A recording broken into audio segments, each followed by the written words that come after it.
Pensemos un momento. ¿Cómo es posible que un refresco, una simple bebida, se convierta en un icono mundial? Es una de las marcas más reconocibles del planeta.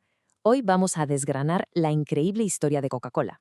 Claro, ese es el gran reto, ¿no? El santo grial para cualquier producto. Con tantísimas opciones ahí fuera, ¿cómo consigues que el tuyo sea inolvidable? Pues bien, Coca-Cola lo logró, y el punto de partida fue, la verdad, una petición que sonaba casi a locura. A ver, que alguien se ponga en la piel del diseñador. Te llega un encargo que dice, mira, necesito una botella tan, pero tan especial que cualquiera pueda saber que es nuestra solo con tocarla en la oscuridad. O incluso si la encuentras rota en pedazos en el suelo. O sea, es una locura de encargo. Pero justo esa petición, con esa ambición desmedida, fue la chispa que lo cambió todo en el mundo del diseño. Y aquí lo vemos, del primer prototipo a la botella que reconocería cualquiera. Pero ojo, este viaje no fue solo un cambio de forma, fue algo mucho más profundo. Fue la construcción casi artesanal de una identidad. Y como en toda buena historia, todo empieza por el principio, el nombre. Vale, vamos a meternos de lleno en cómo se levanta un imperio así, porque el primer pilar, el cimiento de todo, antes de pensar en botellas o en nada más, fue algo tan básico como un nombre y un logo. Pero claro, no un nombre y un logo cualquiera. Nos vamos a 1886. Y aquí entra en escena un personaje clave, el contable de la empresa, Frank Mason Robinson. Es él quien propone el nombre, Coca-Cola. La lógica era aplastante. Los ingredientes principales eran hojas de coca y nueces de cola. Pero no solo eso, a Robinson le sonaba bien. Pensó que esa literación, ese Coca-Cola, tenía musicalidad, que era efónico, como dijo él, y lo más importante, que sería pegadizo. Pero esperad, que lo mejor viene ahora. Porque, ¿y el logo? Ese logo tan famoso, ¿lo diseñó una gran agencia, un artista de renombre? ¿Qué va? Lo escribió el propio contable Frank Robinson con su puño y letra. Usó la caligrafía spenceriana, que era básicamente el tipo de letra que se usaba para llevar los libros de cuentas. Es alucinante pensarlo. Una anotación de contabilidad acabó convirtiéndose en uno de los logos más reconocibles del planeta. Perfecto. Ya tenían un nombre pegadizo y un logo único. ¿Qué faltaba? Pues un envase que estuviera a la altura, claro. Y aquí la historia se pone todavía más interesante porque una de las formas más famosas del mundo nació de un error. Pura casualidad. El equipo de diseño fue a la biblioteca a buscar inspiración. Querían basarse en la nuez de cola, uno de los ingredientes. Pero, por lo que sea, se confundieron de página en la enciclopedia y acabaron mirando dibujos de la vaina del cacao. Y al ver esa forma, con sus estrías, sus curvas, ¡zas! Ahí estaba. La inspiración llegó por un camino totalmente inesperado. Y como se puede ver, la botella no fue una creación de un día. Fue evolucionando, se fue puliendo con el tiempo. Cada una de estas marcas de patente que vemos, de 1915 a 1951, es como una pequeña miga de pan en el camino.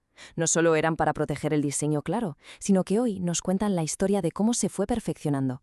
Son auténticos tesoros para los coleccionistas. Vale, ya tenemos un nombre y una botella inolvidables. Eso es potentísimo. Pero a Coca-Cola le faltaba el golpe de gracia. Conectar la marca no con la sed, sino con las emociones. Conectar directamente con el corazón de la gente. Para entender lo que hicieron hay que pensar en cómo era Papá Noel antes de los años 30. Pues era un poco de todo. A veces se le pintaba como un tipo alto, flacucho, casi daba un poco de miedo. Otras veces era como un duende de aspecto raro. No había una imagen fija, ni mucho menos la que tenemos todos en la cabeza hoy en día. Y aquí es donde Coca-Cola vio la oportunidad. En 1931 le encargaron al ilustrador Haddon Sundblom una misión muy concreta: crear al Papá Noel definitivo. El objetivo era claro: un personaje cercano, bonachón, que fuera el vivo retrato del espíritu de la Navidad. Y, de paso, de Coca-Cola.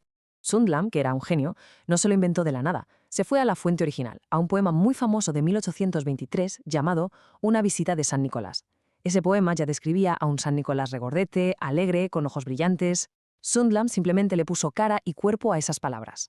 Y el flechazo fue instantáneo. El público no solo aceptó a este nuevo Papá Noel, sino que se lo tomó como si fuera una persona de verdad, hasta el punto de que la gente escribía a Coca-Cola quejándose si veían algo raro.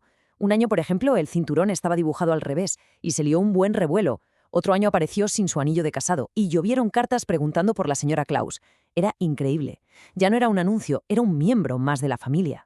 Entonces, recapitulemos. Tenemos un nombre legendario, una botella que es un icono del diseño y una conexión emocional brutal gracias a la Navidad. Coca-Cola parecía invencible, ¿no? Pero, ¿qué pasa si llega un competidor y simple y llanamente su bebida sabe mejor? Esa pregunta dejó de ser teórica en los años 70 y se convirtió en una amenaza real, un desafío directo que puso a toda la marca Coca-Cola contra las cuerdas. Y así nació lo que se llamó la paradoja de Pepsi. La cosa era así: Pepsi montó un montón de pruebas de sabor a ciegas por todo el país. Y, consistentemente, la gente elegía el sabor de Pepsi. Pero, y aquí viene lo bueno, cuando la prueba no era a ciegas y la gente veía las marcas, la mayoría escogía Coca-Cola. ¿Qué estaba pasando? Pues que claramente el sabor no era el único factor en juego. La pregunta del millón es, si Pepsi sabía mejor, ¿por qué Coca-Cola no se hundió?